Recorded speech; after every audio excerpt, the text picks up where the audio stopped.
मेरा नाम है विक्रांत और आप देख रहे हैं यूपी पुलिस प्रैक्टिस सेट 6। इससे पहले 5 प्रैक्टिस सेट आपके वीडियो पे हो चुके हैं और ये छठा प्रैक्टिस सेट है। यदि आप इस चैनल पर पहली बार हैं तो लाइक शेयर सब्सक्राइब करना बिल्कुल ना भूलें। और रोज़ाना एक प्रैक्टिस सेट आपको कराया जाता है 9:30 बजे ऑनलाइन टीचमेंट ऐप के द्वारा। यदि आप वहाँ पर भी जुड़ना चाहते हैं तो जुड़ सकते हैं। Okay friends.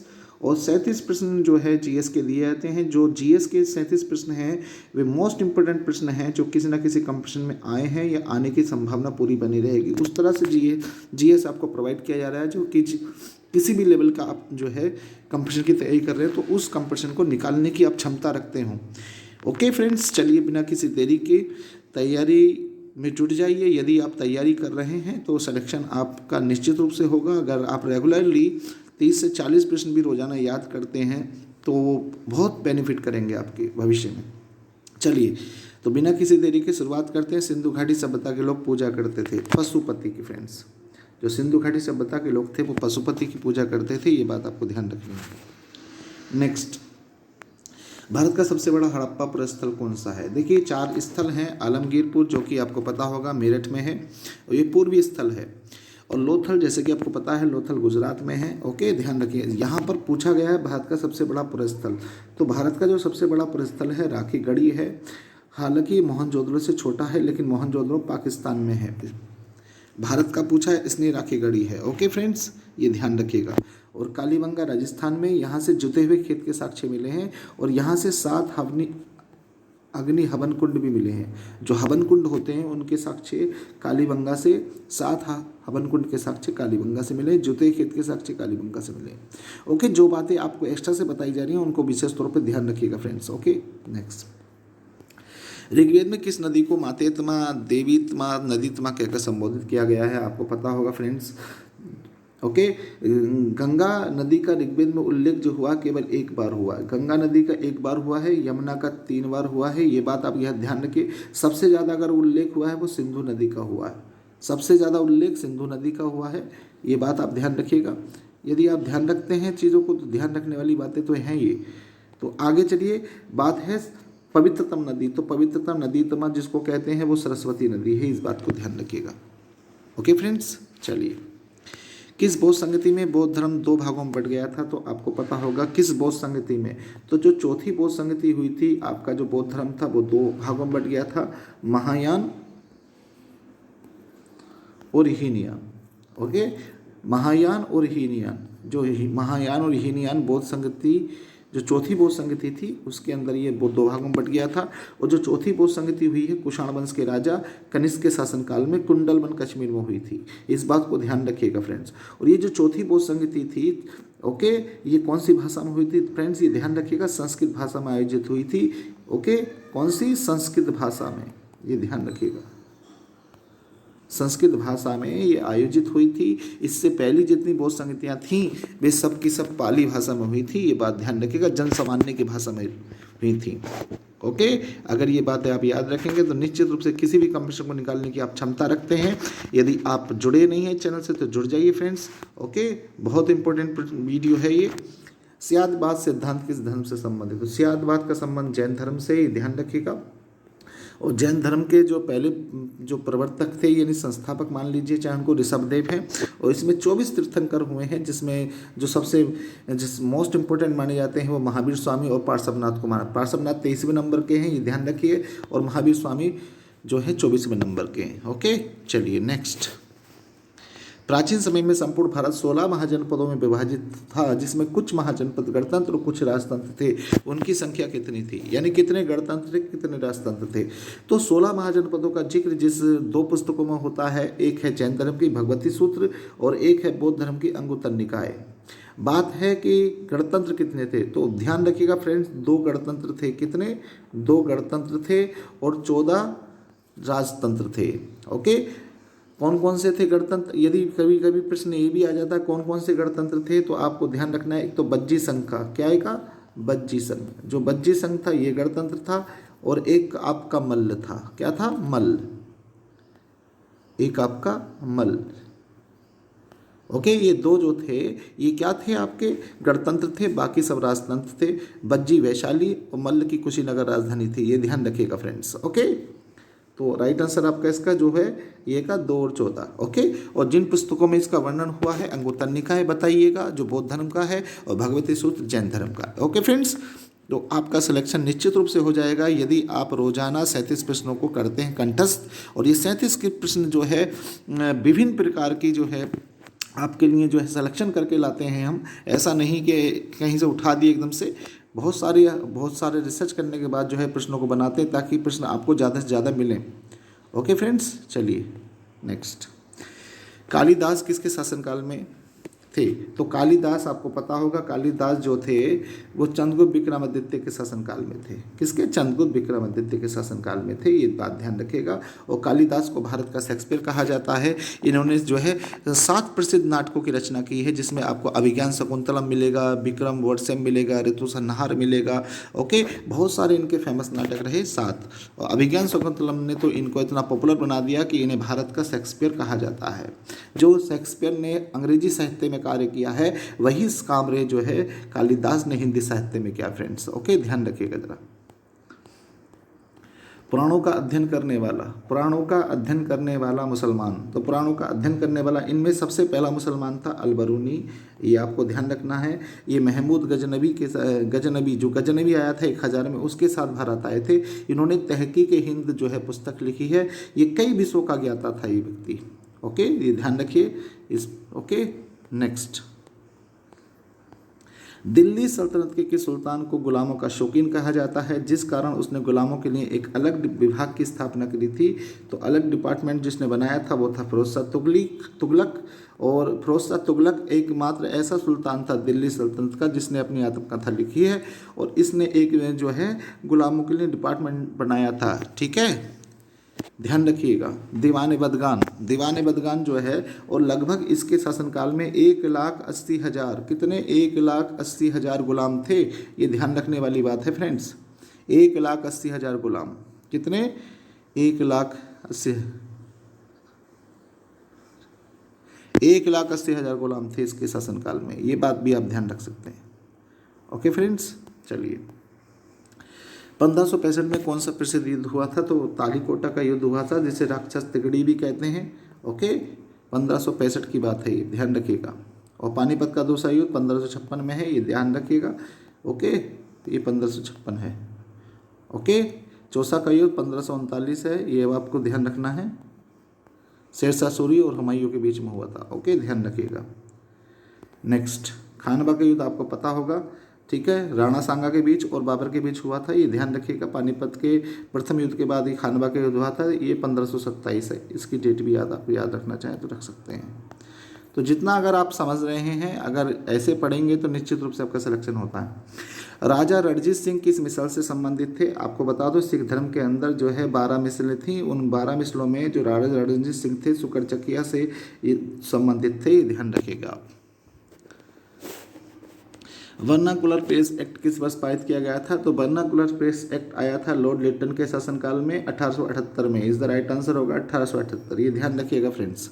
ओके, इसे गलघोटू अधिनियम भी कहते हैं, क्योंकि इसके द्वारा जो है भारतीय जो समाचार पत्र थे उन पर प्रतिबंध लगा दिया गया था, जिससे कि भारतीयों को ये पता ना चल सके कि जो है देश में हो क्या रहा है। आज हमें पत्र पत्रिकाओं के माध्यम से, जो न्यूज़ चैनलों के माध्यम से हमें पता चल पाता है कि दूसरे देश में क्या हो रहा है, हमारे देश में क्या हो रहा है, हमारे देश की स्थिति कैसी है। तो बहुत बड़ा योगदान है पत्रकारिता का, बहुत बड़ा योगदान है आज जो है डिजिटल प्लेटफॉर्म का, कि हमें कोई भी चीज़ होती है तो पता चल जाती है। ओके फ्रेंड्स, ध्यान रखने वाली बातें अगर आप ध्यान रखते हैं तो निश्चित रूप से आपका फ़ायदा तो होना है। ओके, चलिए आगे चलते हैं फ्रेंड्स। चलिए, सती प्रथा पर पाबंदी किसने लगाई थी? सती प्रथा पर लॉर्ड विलियम बेंटिक ने पाबंदी लगाई थी। राइट आंसर होगा आपका ऑप्शन 3, लॉर्ड विलियम बेंटिक ने सती प्रथा पर पाबंदी लगा दी थी। और राजा राम मोहन राय का बहुत बड़ा सहयोग रहा है सती प्रथा पर पाबंदी लगाने के लिए। ओके, और ठगी प्रथा भी विलियम बेंटिक ने ही खत्म कराई थी भारत से। ओके, ध्यान रखने वाली बातें हैं friends. Okay, next. Public works department को शुरू कर देने वाले जो थे, किसने शुरू किया था? यानी PWD डिपार्टमेंट। तो ध्यान रखेंगे डलहौजी का है, ये लॉर्ड डलहौजी ने जो है शुरू किया था। ओके फ्रेंड्स, चलिए नेक्स्ट, 1 नवंबर 1858 को महारानी विक्टोरिया का घोषणा पत्र इलाहाबाद में पढ़कर सुनाया था लॉर्ड कैनिंग ने। आपको पता होगा लॉर्ड कैनिंग जो है जब 1857 की क्रांति हुई थी तो ये गवर्नर जनरल थे, बाद में जो है ये इनको वाइसराय बना दिया गया था भारत का। ओके, नेक्स्ट, आजकल अखबारों की सुर्खियों में कॉलेजियम शब्द आम है, इसका संबंध है किससे? केवल उच्चतम न्यायालय के न्यायाधीशों की नियुक्ति से, केवल उच्च न्यायालय के न्यायाधीशों की नियुक्ति, उच्चतम न्यायालय तथा उच्च न्यायालयों के न्यायाधीशों की नियुक्ति से। राइट आंसर होगा थर्ड। ओके फ्रेंड्स, चलिए नेक्स्ट, भारत का संविधान अपने नागरिकों को प्रदान करता है single citizenship. Okay, single citizenship, एकल नागरिकता। नेक्स्ट, आधुनिक भारत के कौटिल्य के रूप में जाना जाता है किसको? गोपाल कृष्ण गोखले को, बाल गंगाधर तिलक को, M.K. गांधी को, राजा राम मोहन राय को। बताइए जल्दी से right answer. Okay, right answer होगा इसका बी। इनको मिस्टर ब्लंट भी कहा जाता है। असंतोष का जनक इनको वैलेंटाइन सोरेल ने कहा था, ये बात भी अलग से आप याद रख सकते हैं। माई एक्सपेरिमेंट विद ट्रूथ किसने लिखी है? ये एक आत्मकथा है जो महात्मा गांधी ने लिखी है, ध्यान रखिएगा महात्मा गांधी की आत्मकथा है ये। चलिए, भारत में सांप्रदायिक निर्वाचन प्रणाली प्रारंभ हुई थी 1909 में। ये ध्यान रखिए, 1909 के अधिनियम के द्वारा मार्लेमिंटो सुधार अधिनियम आया था, जिसे मार्लेमिंटो सुधार अधिनियम भी कहते हैं। ओके फ्रेंड्स, चलिए, शिव सुंदरम प्रपात किस नदी पर निर्मित है? शिव सुंदरम प्रपात कावेरी में है, ये ध्यान रखिए, कावेरी नदी पर है और कर्नाटक में है ये, लगभग जो है आपको ध्यान रखना है। ओके, और ये एशिया का पहला विद्युत गृह यहाँ पर 1902 में बनाया गया था, ये बात भी आप अलग से याद रख सकते हैं। ओके, चलिए, किसे विश्व का फेफड़ा कहते हैं? तो टेगा वन को मैग्रोव वन पश्चिम बंगाल में पाए जाते हैं, ध्यान रखेंगे, बहुत बार प्रश्न पूछा है, सुंदरबन, मैग्रोव वन। ओके, तो टेगा वन, भूमध्य सदाबहार वन और ये मध्य अक्षांशीय मिश्रित वन। तो राइट आंसर है इसका ऑप्शन थर्ड, भूमध्य रेखीय सदाबहार वन को कहा जाता है। ओके, ध्यान रखिएगा फ्रेंड्स। बाबा बुदेन पहाड़ियाँ किस राज्य में स्थित हैं? बाबा बुदेन पहाड़ियाँ जो है कर्नाटक में स्थित हैं, ये ध्यान रखेंगे आप। ओके फ्रेंड्स, चलिए नेक्स्ट प्रश्न पे चलते हैं। सुएज नहर मिलाती है लाल सागर को काले सागर से, लाल सागर को भूमध्य सागर। तो लाल यहाँ पे लिखना भूल गए, लेकिन लाल सागर को भूमध्य सागर राइट आंसर होगा आपका, लाल सागर को भूमध्य सागर से। ओके, सुएज नहर मिलाती है लाल सागर को भूमध्य सागर से, इस बात को आप ध्यान रखिएगा फ्रेंड्स। समुद्र के सबसे गहरे भाग पाए जाते हैं, तो समुद्र के सबसे गहरे भाग जो पाए जाते हैं प्रशांत महासागर में पाए जाते हैं, इस बात को ध्यान रखिएगा फ्रेंड्स। चलिए, मोहो स्केल से किसका मापन किया जाता है? तो मोहो स्केल से जिसका मापन किया जाता है वह चट्टानों की कठोरता को मापते हैं हम। ओके, और बहते हुए जल को क्वेसेक से मापते हैं। वायुयान और जलयान की जो गतियाँ होती हैं उसको टोकोमीटर से मापते हैं। कैसे? टोकोमीटर।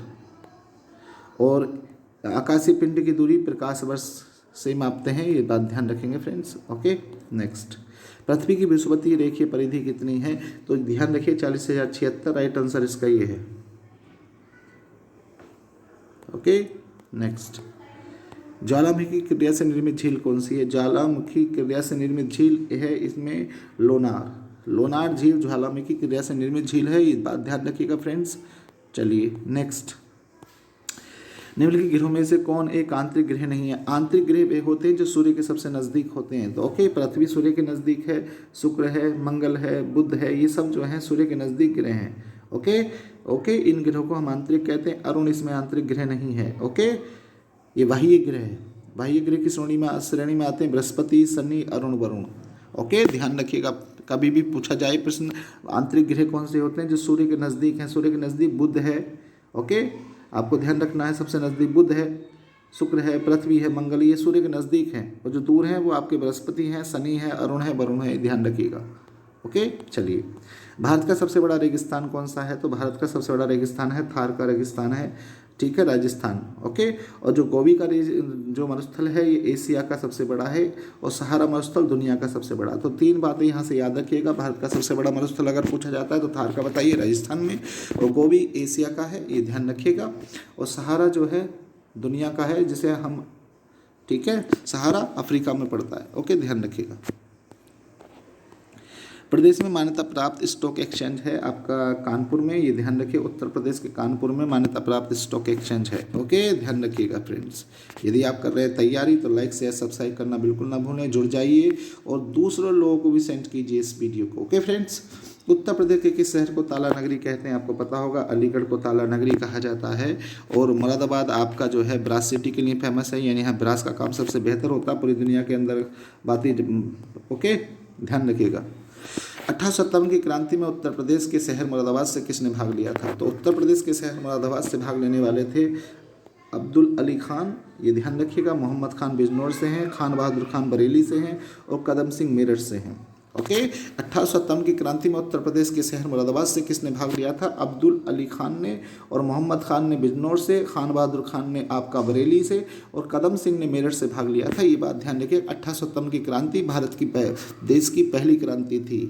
ओके, ध्यान रखिएगा।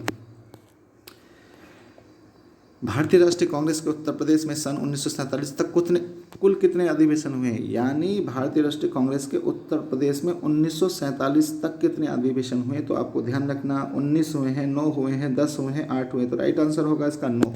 ओके फ्रेंड्स, चलिए।